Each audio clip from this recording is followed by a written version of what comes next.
In this video, I'm going to show you how to change the region on your Microsoft account. The first thing you want to do is you want to open up any web browser and just go ahead and look up Microsoft account login like so. And then all you want to do from here is you actually just want to go ahead and log into your Microsoft account. So let's go ahead and press on that. It should be the first link. And then let's just go ahead and sign in really fast. All right, so now that we signed in, all you want to do is you want to go to the top right and select on your profile picture like so.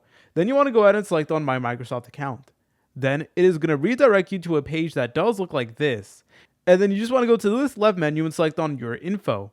From here, you're going to get a page that looks like this. And then from here, you actually are able to change your country or region. So at the moment, mine is at the United States. So let's say, for example, you just moved recently and you want to change your region. Then you actually need to go ahead and select on that option. And then it is going to send you a verification code, obviously, because this is some pretty sensitive information. So it's going to press on send code. And then just check your email to see the code over here. So just enter it in. All right, it is then going to redirect us to a page that looks like this. And from here, where it does say country or region, we can go ahead and actually change it to a different country. So if you did move recently to like another country, here is where you would go ahead and edit it. But if you guys found this video helpful, make sure to leave a like and subscribe. I will see you in the next tutorial.